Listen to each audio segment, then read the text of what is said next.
Do you want to surf faster? Do you want your board to feel loose with maximum drive through every turn? Do you even have the right fins in your board? Introducing my signature 5-fin set, designed for maximum speed and drive with a large fin base to power you through turns. Plus medium fin depth keeps your board loose and responsive, reducing drag for unstoppable speed and glide. Proven performance after years of testing in the best boards from the biggest brands. Unlock your full potential with my signature 5-fin set. Get your fins now at surfandshow.com. Hey guys, welcome to Surf and Show. I'm Noel Salas. Today's a special episode. What should a new surfboard feel like? This will be fun. Sit back, get your favorite drink, enjoy the show. Now, Aaron and I were talking about this episode, and I answer so many questions about you guys trying to buy the right board for the right wave type, the right size board. You know, what happens when you buy a board that's too big, or when a board's too small, or even what do you think the board should feel like when you get it out in your first session? Now, for me, getting all these boards sent in for review, I really try to go into each board review, the very first session. I have a process of when I put the fins in the board, where my home brake is, and then I try and keep my mind in neutral. I'm not trying to think, oh, I've ridden a board that looks like this, it feels like this under my arm, and it should feel like this underfoot. If I were to do it that way, I'd probably be wrong every time. But I will say this, if I go in with a neutral mindset, then I can stand up on the board and really try to tune my senses to what the board feels like underfoot. And for me, I've had so many experiences where I'm out surfing, I pop to my feet, and the first pump, let's say front side, I start to go, I'm like, ooh, the board feels fast, or man, it feels kind of loose, like I can turn it real quick. And I think for me, if I were in your shoes and I was trying to buy a board, the ideal way a board should feel under my feet, I'd like to say it's fast and loose every time. Fast and loose is going to keep me in open face. When I get to open face, because the board's loose and maneuverable, I can quickly put what's in my mind to my feet and then put the board in the spot to do the maneuver I want to do. So fast and loose for me is absolutely key. But when I talk about what a board should feel like from your perspective, we have so many variables. We have different board constructions. We have different fins, different fin constructions. We have different flexes on the board. So like I have this Dumpster Diver 2, this is a PU Poly with the wood stringer, and then I have the Hayden Shape Holy Hypto in the Future Flex. When I'm talking about different constructions, we all know the PU Poly feel. And most of us, or I'll just speak for myself, born and raised on this particular type of construction. So it's consistent, it's predictable. I know exactly how this is going to respond under my feet. Now, if you've never ridden a Hayden Shape Future Flex EPS board, this has a completely different feel than this.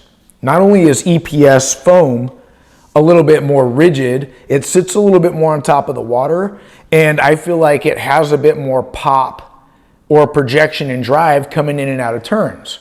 Now, what's unique about the Future Flex is he's got the carbon out on the rail. So the way I like to see it is the board's flexing with my front foot when I'm standing here and I'm pushing and I'm compressing and extending. The board's flexing this way, right? And then when I do a bottom turn, the board's actually twisting. So when this rail's in the water and I'm pushing and the board's flexing, carbon is so much more, has so much more energy transfer, and it's so much more rigid compared to a wood stringer that this rail is going to rebound back faster to its normal state once it flexes. That's going to give me a particular feel. It's also going to project me in and out of turns faster, and it's also going to feel more alive and explosive under my feet. Now, what you think, what you want to feel, or maybe what feels good under your feet might not be the same as what I think is good under my feet. But a lot of people, in my opinion, can buy them too big or too small. And it's hard to nail the right size. But let's just talk about if you bought either of these boards too big. what might you feel? I would say the board's gonna feel a little bit tight. It's gonna feel like you have to push really hard to get it where you want on the wave.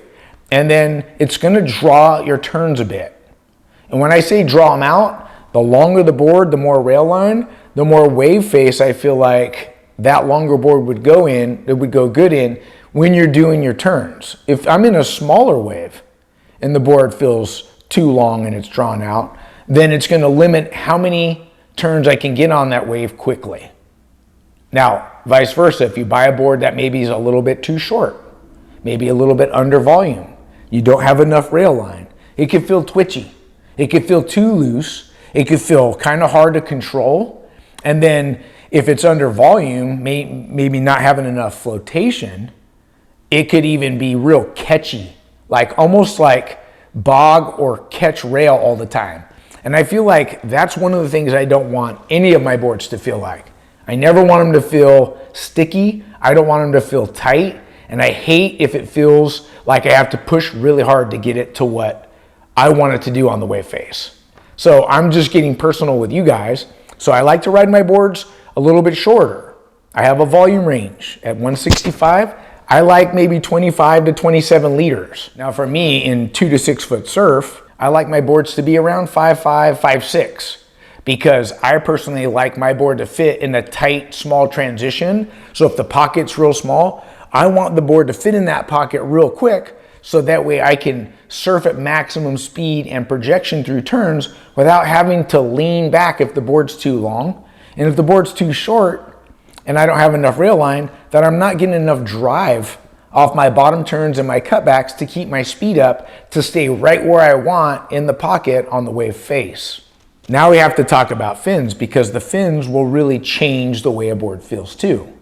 I think one of the best places to start on a new board is to go with a neutral template, something that doesn't have too much rake or it's not too upright.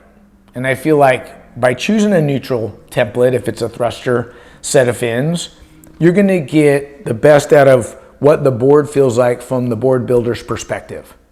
So keeping it neutral, it's the best of both pivot and carve, would be a good first place to start. Now, the next thing I would say, if you bought that board and your neutral template's feeling tight, what would you do then? Well, I would say it's time to go to a pivot fin, something more upright. And I feel like boards that can feel tight might be because they're a little bit on the longer side and I want to get it into the lip faster, or maybe I bought it a little bit too big and I oversized it.